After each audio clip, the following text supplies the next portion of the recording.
Today's episode is brought to us by CS Instant Coffee, the best coffee for any adventure you're going to go on. Use the code ADVENTURE at csinstant.coffee and get 50% off through September and October. So give it a shot. And we're also brought to you by Roam Products. They make elastic knit, minimalist style wallets with all sorts of designs. Get 20% off the perfect minimalist wallet for all your adventures. It'll hold everything you need by going to wheredouroam, ROAM.com, and use the code podcast with a capital P at checkout.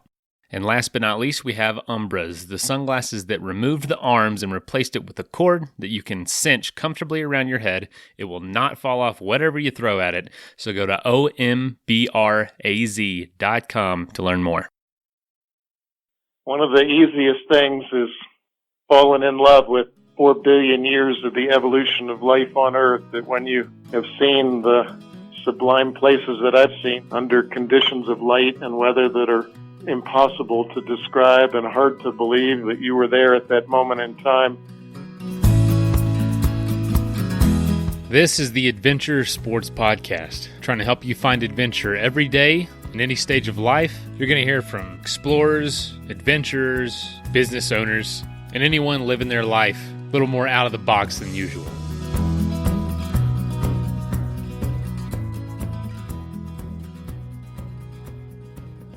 So today's Throwback Thursday episode is going back to pretty much a year ago. This is one of my first interviews. If you don't know, I took over the show October 1st of last year. So I've only been hosting for about a year now. And so, I listen back to parts of this interview and think, oh gosh, I didn't know anything. Still don't, in a lot of ways, but I can tell that my editing's not as good and quality's not as good, but it was a really good interview. It's one of my favorites. Is with John Fielder, very famous photographer. If you're in Colorado, you have absolutely seen his books on coffee tables or calendars. And he's absolutely world-renowned. He's a great photographer. He's been around Colorado for a while. And this interview is about how he built his career and how he built his life of passion for the outdoors and just the turns it takes. It's a very insightful interview, and I really enjoyed it. So I hope you enjoyed today. John is obviously extremely easy to interview. He's a professional. So I hope you enjoy and have an awesome weekend. Get out there.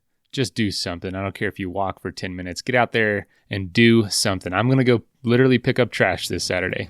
All right. Talk soon.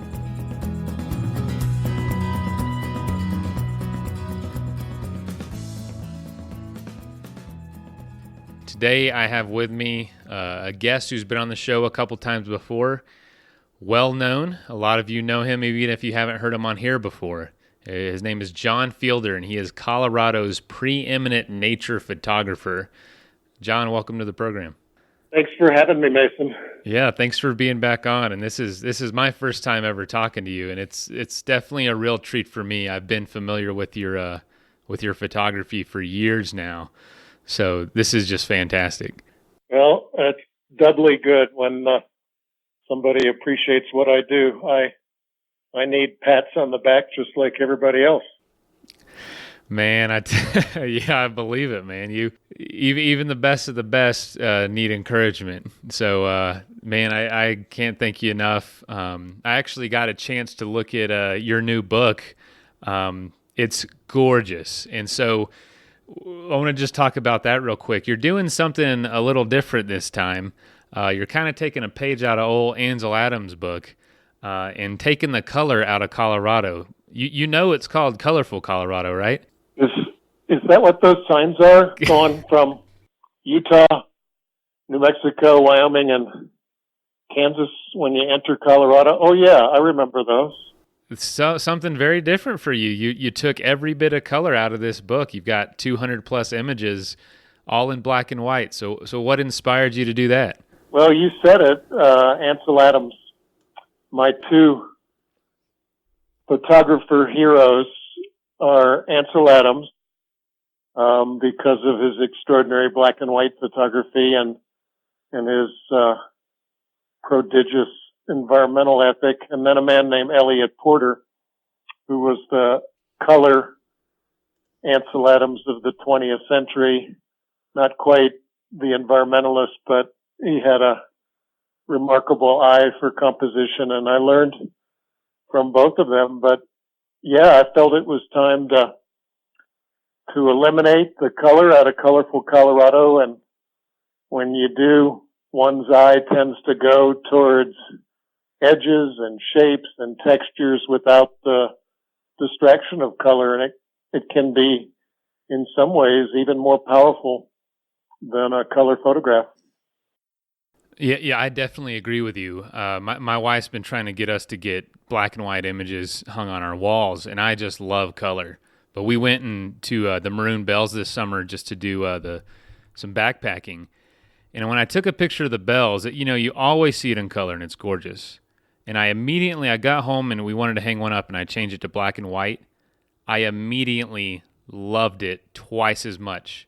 Something about when I took the color out, it just made the image so dramatic. And it's really counterintuitive, honestly. It's funny that you'd mentioned the Maroon Bells. Did you make that iconic photograph of the Maroon Bells reflecting in Maroon Lake? Yes, and that's the one I did in black and white. I know it's been done before, but you got to take one yourself, even every time you're there. Well, if you want to understand me and my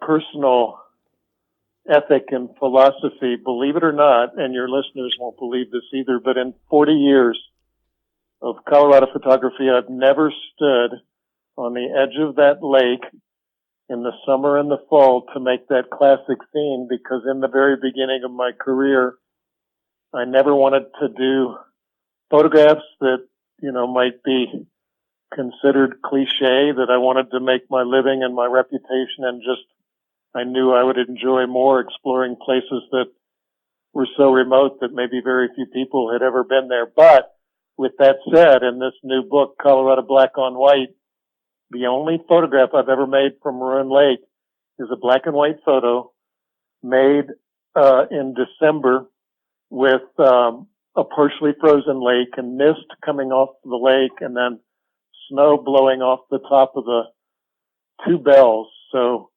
it's a time when nobody else does that scene in the middle of the winter. Yeah, I'm looking at, actually just opened the book, man. It's on page 95. I just took the picture. I just looked at it. That's funny. Look at it right there. It's right next to Sunstar and Elk Mountains. So that's a rare picture for you, huh? Well, listen to this. There was a story behind that, too. I made the photograph in December 1993. Yep, that's what the caption says. And I had, the 2 previous years, volunteered to then U.S. Senator from Colorado, Timothy Worth, to photograph 750,000 acres of prospective wilderness in Colorado, mostly high country, so that he would have images, not just boundaries on maps, to show the entire Congress in Washington, D.C., how beautiful these places were and why they should be added to the National Wilderness Preservation System. That's the Wilderness Act of 1964, our highest form of land protection in America. And so on my own volition, I spent a year and a half, backpacking hundreds of miles to get photos so that they could be put into a little book to be given to everybody in Congress so that we could partner to get this bill passed, and it worked. In 1993, we passed the 1993 Colorado Wilderness Bill, which is, I said, added 750,000 acres to the wilderness system in America. And then NBC Nightly News wanted to do a story about this, so they snowmobiled me up to the lake with Roger O'Neill, the reporter, and a photographer, and I was standing with that scene you see in the book in the background with my hand or arm propped up on my camera on a tripod, and I was just about ready to do the interview, and I turned around and looked at the mist coming off the lake and the snow blowing off the peaks, and I said, interview suspended, turned around, got the shot with my medium format Pentax camera, Then we did the interview, and then that night I was on NBC Nightly News with Tom Brokaw in front of 16 million people. Yeah, I mean, well, that's what's interesting about this book is that there's a book full of images in it, but there's almost a book full of words in it as well. There's like a half a page of text under each picture, and each one of those is talking about the story behind the image. I mean, did you enjoy that part of the process? Well, it wasn't part of the plan. Once I'd edited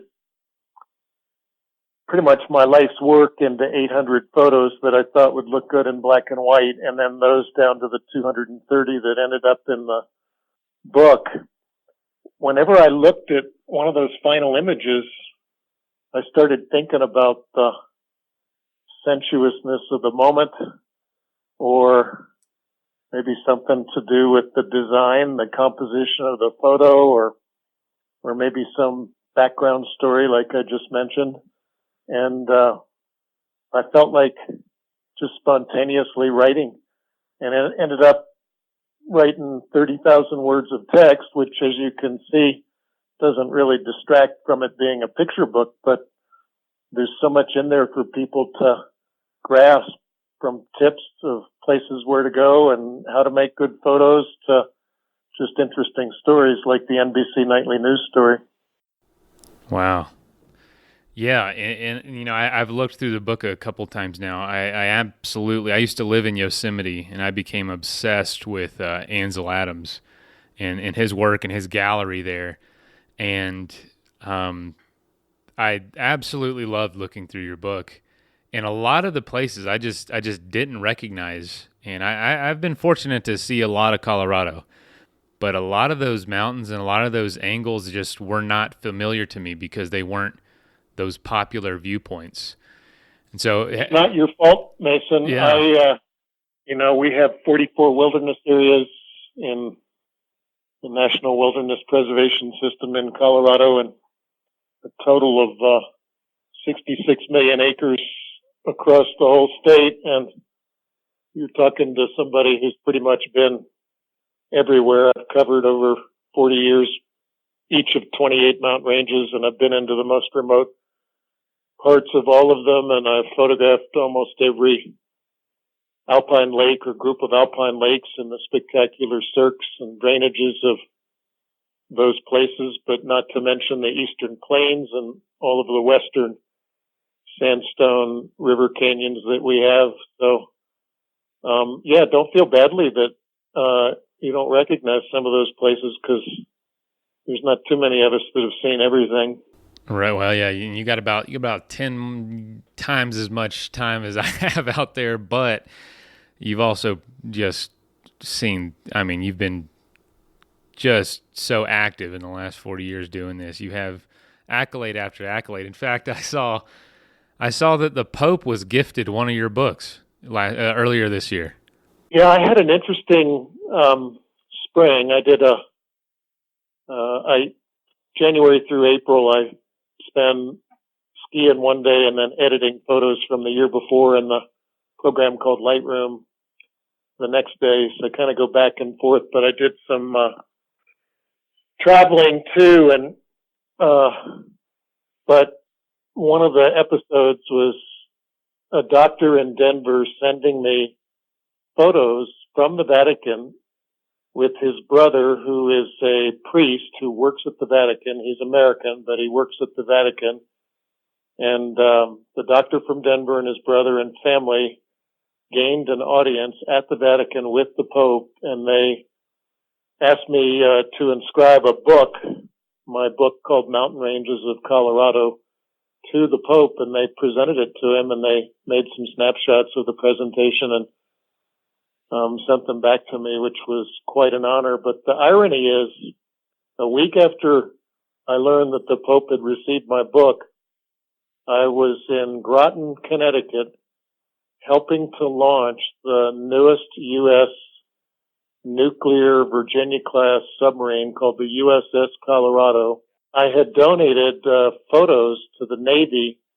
They were printed and mounted in the submarine, in the crew's quarters, and in the mess area in order to improve the quality of life with these Colorado photos inside the sub. So that was all in March, and I thought it was kind of ironic that one day the Pope, who represents peace and tranquility, is receiving a book of tranquility of Colorado mountains, and the next day I'm helping to facilitate nuclear warfare. Although, before you laugh, if one looks at the history of the Catholic Church, no offense, you Catholics out there, but they were pretty aggressive for many centuries promoting their religion. So maybe it wasn't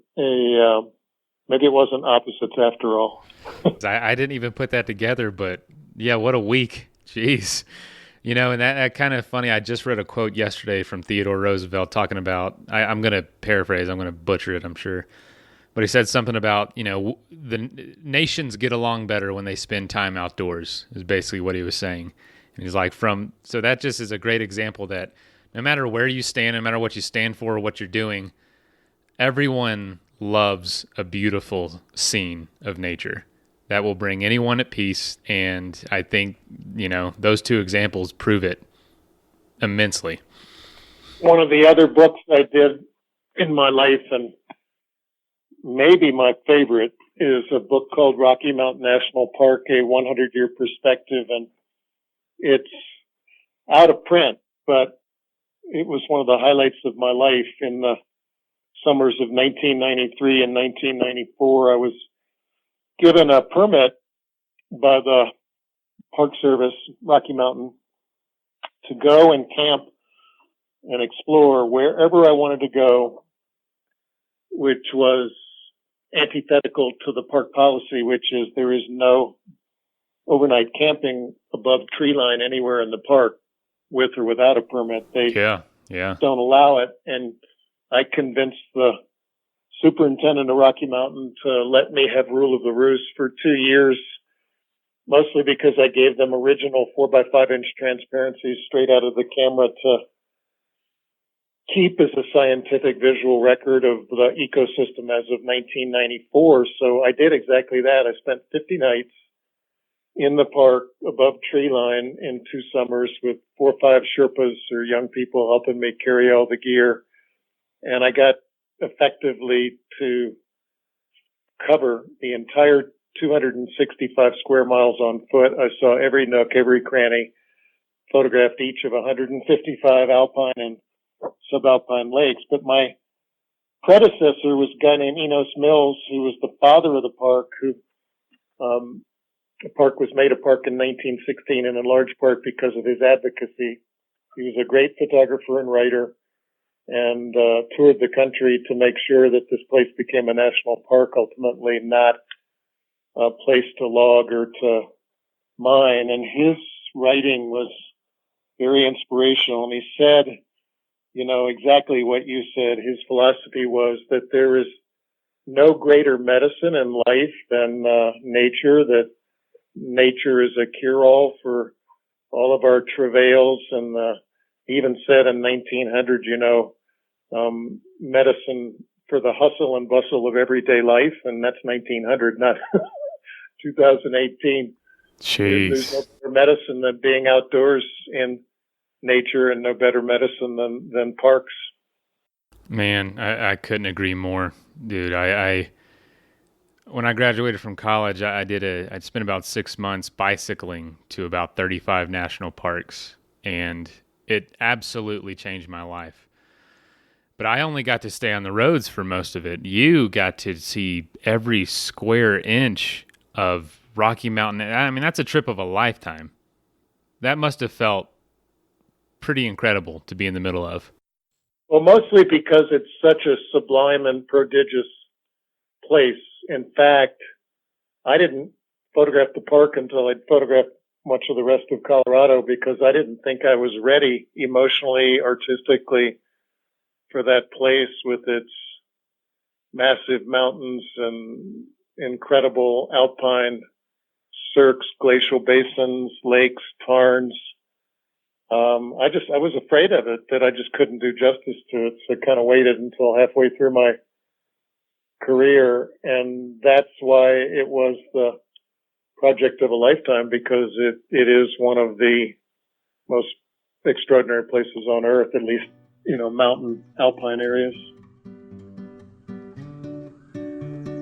It's not always possible to take a French press or a coffee maker out in the woods with you, but thankfully now you don't have to, because there is a great option in CS Instant Coffee. They make 100% Arabica instant coffee in compostable packaging. It's perfect for the outdoors or whenever you don't have the time to make a fresh pot. And right now, you can save 50% on your first order by going to csinstant.coffee and using the code ADVENTURE at checkout. One of my new favorite pieces of gear is actually my wallet, and that's because it's been inspired by Simplicity by Roam Products. It's a minimalist style wallet, holds my cash, my cards, holds it really tightly because it's elastic, and it's probably eliminated my wallet size down by 60 to 70%. They offer a variety of designs, from artistic to patterns, and they're machine washable if they get dirty. They come with a little carabiner so you can clip it to things like your keys or your lanyard, and they also offer a complete line of silicone rings with a variety of styles and colors. So if you're tired of carrying around a big bulky wallet, go to wheredoyouroam, ROAM.com, and use the code PODCAST with a capital P at checkout for 20% off.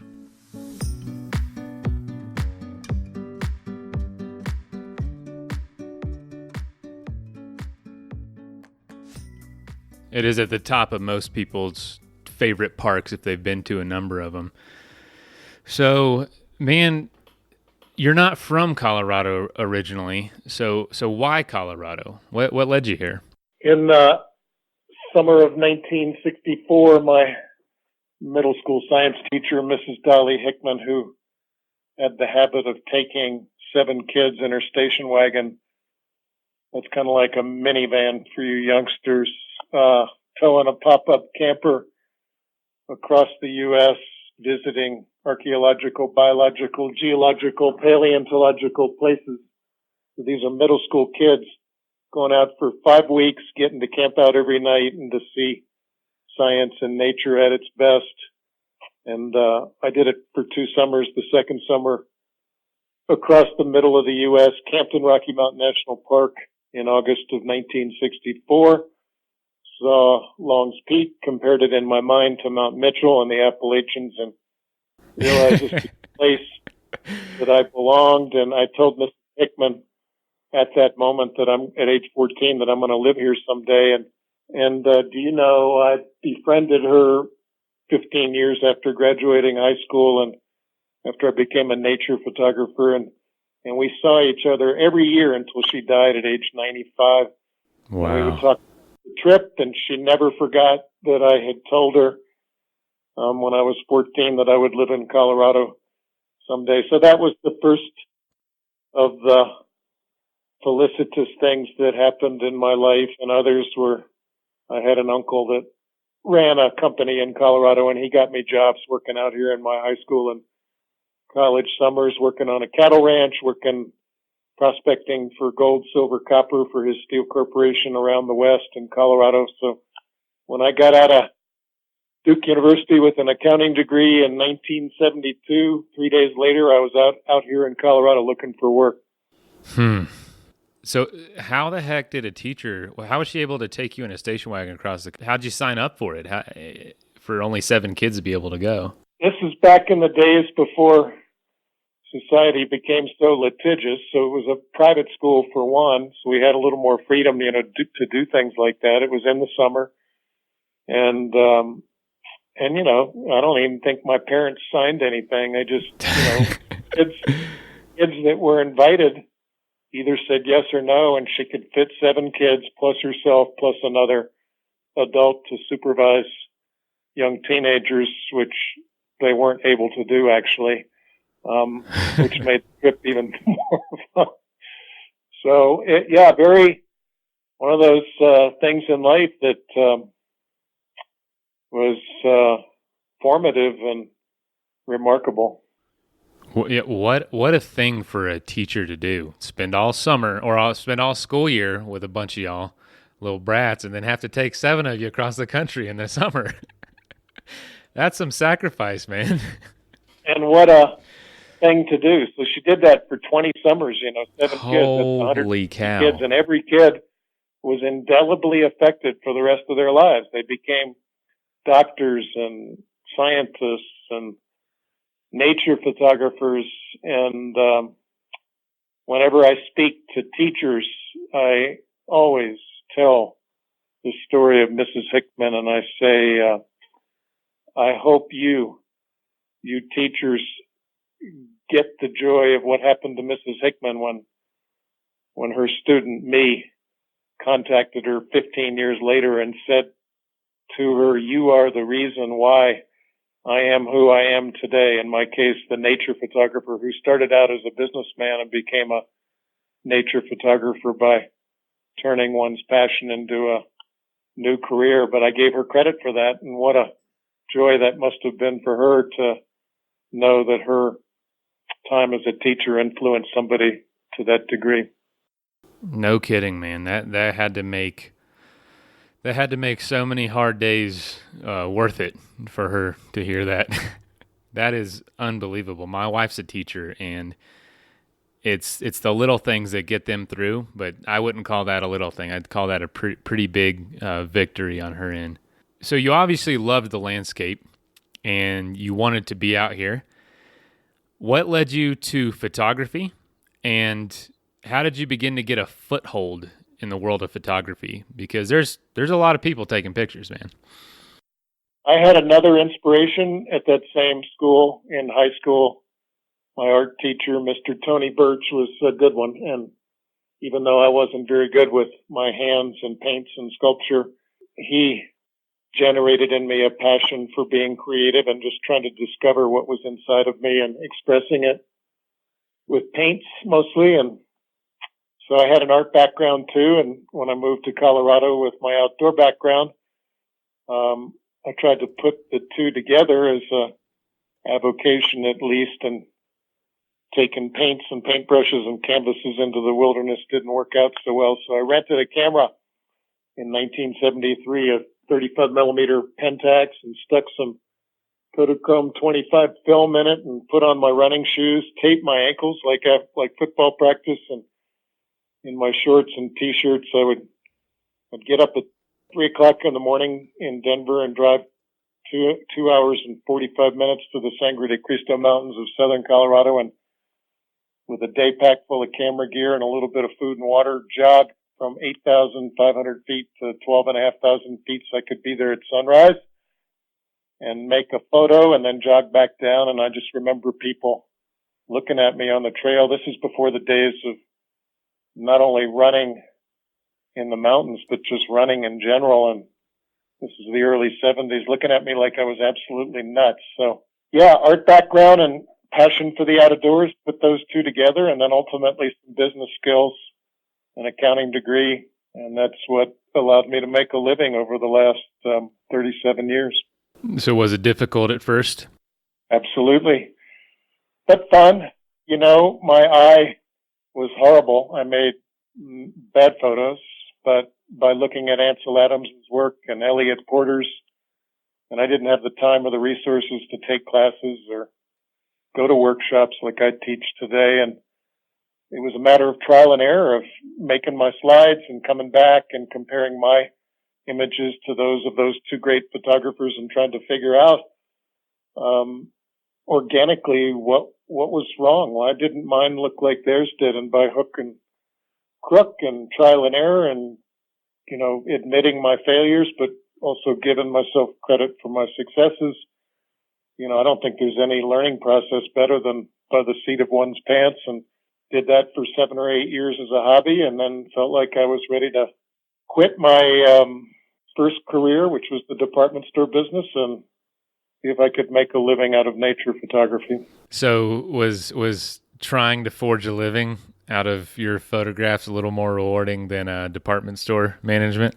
Ironically, yes, but not quite in the way that you might think that they might be polar opposites, because setting up a department in a department store with umpteen colors of towels on a wall or alligator shirts takes visual skill, and the visual skill to attract the butterfly to the flower, the shopper to the merchandise, in some ways is no different than the skill of composing a color photo to attract the viewer to the book, to the print, to the slide. And some of the things I learned that way artistically lent to making good photos, but especially the merchandising skill, learning how to sell, was critical to the business side of my career. How could I mean, it's one thing to make a pretty picture, as most creative people know. It's another thing entirely to be able to sell it. And my merchandising skills, and as I said, my accounting degree and my business skills to run a business were absolutely critical to being able to ultimately make a living. There are so many people making beautiful pictures, even back then, I'm sure. How did you set yourself apart? When did you first start seeing like, wow, I can make money doing this? No, that's a good question, Mason, because anybody who spends time outdoors would love to make a living out of being outdoors, and photography is one of the best ways to express oneself and what you see and what you feel. How did I break in? Well, my eye wasn't that good, and there were other photographers far better than I was artistically. But I did it by starting a publishing company. I couldn't find any New York publishers to publish my work because I was just one more unknown nature photographer aspiring. So with my business skills, merchandising background, I started my own publishing company, borrowed a little money from my dad, printed my 1982 Colorado scenic wall calendar and hoofed it to every bookstore and gift shop in the state, like 140 stores, and all but one took my product because it was like a Sierra Club calendar.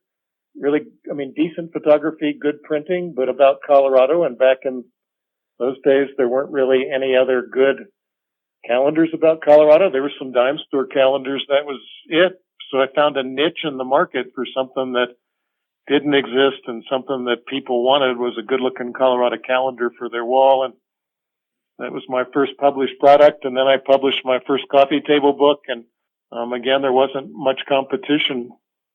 And the theory was not only tourists, but people who lived here in Colorado wanted things to send back to their friends and relatives in New Jersey and Texas and wherever, and kind of twist the knife. Look where I live and you don't. I know I do that a little bit. So it was hustle. It sounded like, you were able to find a niche. You went and you couldn't find anybody to publish your work, so you started your own publishing company. That's some hustle, man. And then you just send it out and you get no's, I'm sure. Lots of no's originally. But now I walked into Tattered Cover the other day. I had some family visiting and I wanted to take them there. And you have an entire wall of your books on display in the Tattered Cover bookstore in downtown Denver. So you go from being one of the calendars on the shelf to having an entire wall to yourself. And it's probably just been lots of little steps like that along the way that have got you there. Well, yeah, you said hustle, and for me, it's perseverance. Once I knew what I wanted to do for the rest of my life, frankly, I said to myself, there's no way I'm not going to pull this off. And, that's a bold attitude, but it's the attitude of entrepreneurs. And, I found out after being in a career where I was an employee that I was meant to be somebody, making their own decisions and making their own mistakes and gaining their own successes, that was more satisfying for me. So it took somewhat of that mentality, but definitely there's no way I'm going to fail. And, but that takes thoughtfulness. It's not, quite as capricious as it sounds. It means you got to have a good plan, a good financial plan. You got to have some financing. So yeah, my dad loaned me a little bit of money to help get that calendar printed. But then in order to print expensive coffee table books, I had to find a venture capitalist, and I sold him half my company, and he got me bank loans and lent me money so I could print these other things. And then you got to have backup plans for plans. If it doesn't work out, what are you going to do?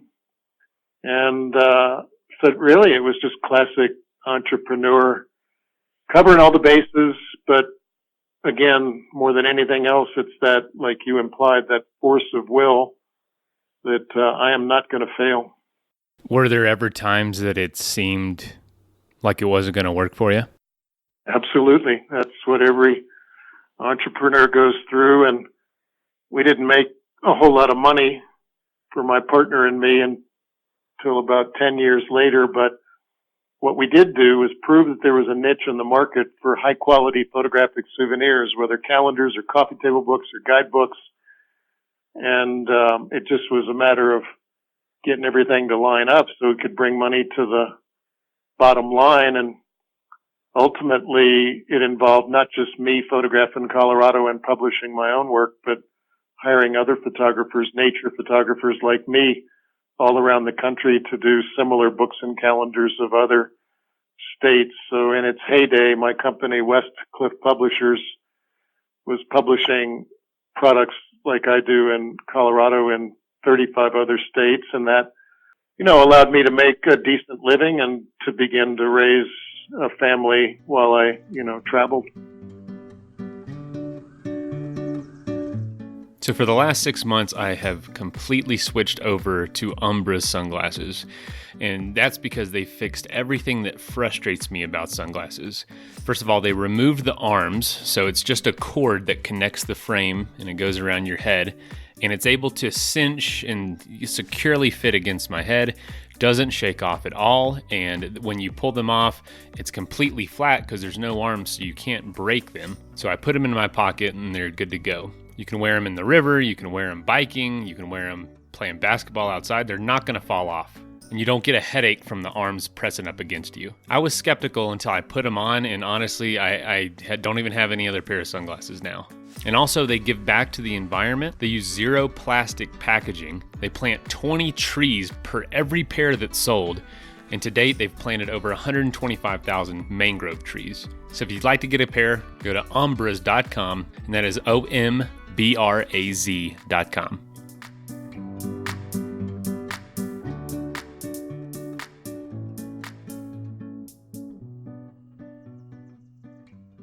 Did you ever want to quit? Absolutely not. Once you get a taste of being able to go out 30 weeks a year or 20 weeks a year to spend your days, your nights, your sunrises in wilderness, kind of hard to go back. So no, there was never any thought of going back into the department store business or being an accountant. But we did well. There was a niche in the market for these kinds of products back in the 80s when I started, and still is. But today, of course, it's a little different with the web. But nevertheless, we found what people wanted, and we provided it to them. And I was the lucky beneficiary of that, feeding photos to people while getting to have a pretty incredible lifestyle in the out of doors. Yeah, no kidding, man. That's exciting. So did the pressure to provide for your family change the way you take pictures, or did you just say, what I think's most beautiful is probably what other people will think is most beautiful? Yeah, that's a good point, Mason. Sometimes one makes photos for one's own inner self versus what might be more commercially viable, but it was never a conflict. I must say I do love photographing intimate landscapes, which is what Elliot Porter called the landscape without the crutch of a horizon and sky, where you're just photographing textures and details and colors within nature, which you'll see in my annual Colorado engagement calendars more than you'll see scenics. and the scenics tend to go in the wall calendars, but people love that kind of thing too. And this new book, Colorado Black on White, is going to be a real good test to see, how many people out there really appreciate Ansel Adams and what black and white has to offer instead of color, because it's not that, massive display of colorful Colorado that's so attractive to folks. So no, I didn't really have to compromise what I was doing. The only compromises were on the part of my children and wife as they were growing up, who, when Dad went out for a week with the old-fashioned large format 4x5 view camera on his back, it would cost me $2 to buy a sheet of 4x5 Fujichrome film and another $2.50 to have it processed. So every time I pushed the shutter, that was almost $5, and I would shoot 500 sheets in a week. So that's $2,500 to come home with a week's worth of photos, which meant that the kids didn't eat very well the week after that. Oh man, that is crazy. So even then, it was a struggle trying to build this career. For sure, but we stuck with it. The family supported me. Coloradans and others supported me, and it all worked out in the end. So I'm very fortunate. That's really cool. I never knew any of that. And can I ask you this? Photography, I feel like it's changed a lot since you started, and the sheer volume of beautiful pictures is just massive. When you look at stats of how many pictures are being taken year after year, it's kind of mind blowing. It's almost scary how frequently someone is snapping a picture and how easily it can be posted. Has the onset of internet galleries through places like Facebook and Instagram, has that changed the way you approach your business? Somewhat. It probably changes the way that a new photographer would consider how to make a career. I still have one foot in the old-fashioned way and now one foot in the new way. So because I've been doing this for so long, I still am able to sell a new coffee table book or new calendars every year, traditionally through bookstores, of which there's still plenty, but also new kinds of retail, like Costco carries my books and calendars, and thank goodness Barnes and Noble is still around. But on the other hand, photos are a dime a dozen, and we don't do much stock photography anymore, where I might sell or lease a transparency to an advertising agency to do an ad in Time magazine, for example, and that used to make us a pretty good fee, but because photos are a dime a dozen, that end of the business is no longer viable. So I spread my work around and market myself in different ways, whether books and calendars, or I love teaching photography workshops, and my fine art print business, where I decorate walls in homes and offices and institutions, is a viable business. But my marketing has changed. For example, this year, for the new Colorado Black on White book, I have gone almost completely digital and SEM, search engine marketing, and via my website and through Google and Facebook, I'm promoting digitally and electronically and socially this new book in ways that I've never promoted books before. So do you enjoy learning those new skills? I guess you have to if you want to keep doing this. Kind of. I must say, as much as I love engaging with people. I do, 30 or 40 slideshows to thousands of people around Colorado and beyond every year. And that's one of the highlights of my year, is being face to face with people who love the same things I love. But I'm not very gregarious in terms of Twitter and Instagram and Facebook. I'm private, and I like sharing what I do in the ways that we've been discussing, but socially, in the social media, I'm not very aggressive. But this time of the year, when there's books to be sold, I get a little more aggressive. But I hire other people to do that for me. So I have a company in Colorado Springs, Social SEO, who helps me with a lot of these electronic ways in which to market myself that I might not do well all by myself. Yeah, and I mean that's honestly smart. Why you're good at what you do. Why don't you, instead of trying to learn an entirely new skill, just hire it out, and it saves you probably a lot of headache. And honestly, man, if I could get rid of all this social media stuff, I would. It's such a headache. If there was a just way that I didn't have to stare at a screen and get all this work done, it's so crucial in today's world. But I honestly can't stand it. Life is so much better without it, in my opinion.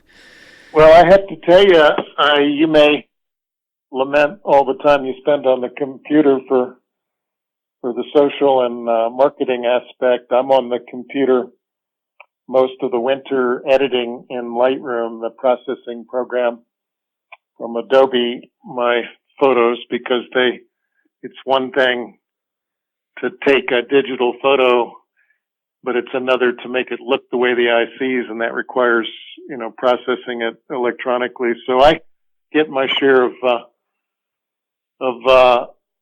screen viewing just like you do, and it's part of the deal, and I actually love it because it's a very artistic process, just like converting all of those color photos, which is exactly what I did electronically into black and white, was a real joy. That's great, man. Do you see yourself doing more of these, black and white? I don't know. We will see how people embrace it. And, the thing that I enjoy the most is just being outdoors.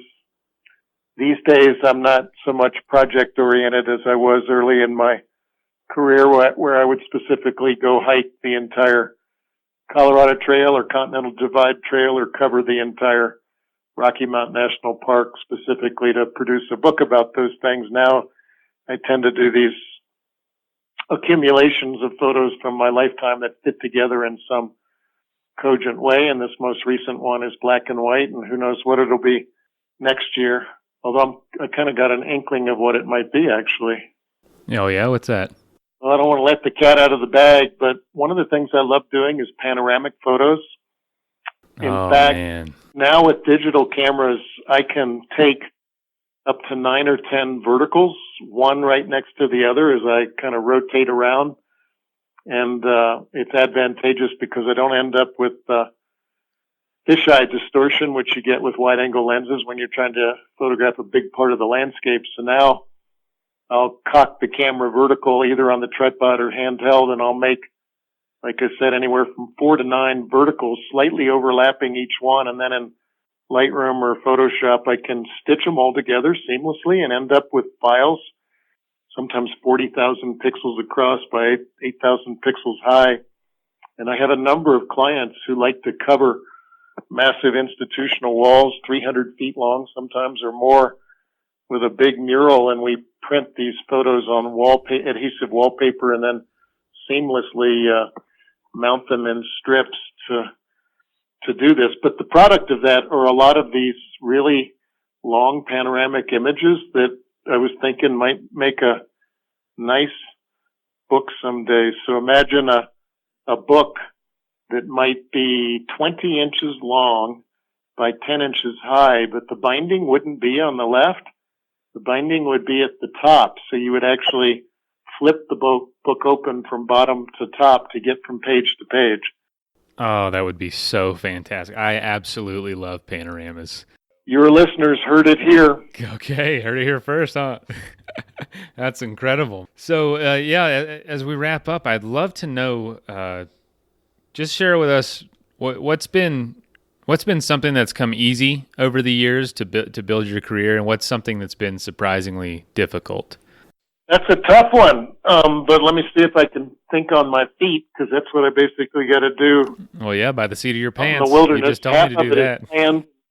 Half's planned, and the other half is spontaneous, reacting to light and changing weather quickly. So let's see if I can think on my feet. Well, I think one of the easiest things is falling in love with 4 billion years of the evolution of life on Earth, that when you have seen the sublime places that I've seen, not just here in Colorado, but around America and North America and around the planet, and under conditions of light and weather that are sometimes impossible to describe and hard to believe that you were there at that moment in time, but easier to maybe show in a photo. That part was easy, and that's why I became an environmentalist after a while, because of that fortune to see just how special life is on planet Earth. I think the hard thing sometimes is communicating that. I spend half my life now not photographing, but talking to people and talking about issues and trying to get people to understand, again, how fortunate we are to be a two-armed, two-legged, two-eyed Homo sapien on a planet, in a solar system, in a galaxy, in a universe, in a multiverse. And, it's tough sometimes with all the things we got to deal with in life to, at arm's length, realize how lucky we are to be a sentient being and to appreciate all these things, whether it's friends or family or nature. And, getting people to vote the right way and to think the right way, because that's what it takes in the end to protect it, is society is making laws and sticking with those laws and thinking long term and wanting to be unselfish and allow our kids and grandkids to enjoy the same things we have. There's some hard heads out there that I got to crack these days to get them to think the right way and vote the right way. That's been the toughest part, is sometimes sharing the miracle of life on Earth with other people who I know they appreciate it deep down inside, but they don't act like that sometimes. Yeah, I definitely have experienced that myself, and I think the best medium that you can get people in to be open to those new ideas is exactly what you're doing. Getting them out there, showing it to them through pictures, and hopefully that inspires them to go out there, see it for themselves, and essentially be changed. Because there's nothing that's had the effect on me like the outdoors, and I know that you're exactly the same in that sense. Mason, you just concluded one of the best interviews I've ever done. I can't imagine an interview ending on a point any better taken than what you just said. Oh, man, I appreciate it. Good for both of us. Thanks again. First of all, thank you so much for listening. It means the world to us that you choose to listen to this show. If you'd like to help us further, you can leave a review on iTunes, share us with your friends, your family. It goes a long way to grow in the show. You can also support us financially through patreon.com/adventuresportspodcast. Link is in the show notes. And also, if you have an idea of who could be a good guest for the show, we're always looking for people to tell their story about the outdoors or adventure. So if you know someone, please reach out. Email us at info@adventuresportspodcast.com. And until then, get out there and have some fun.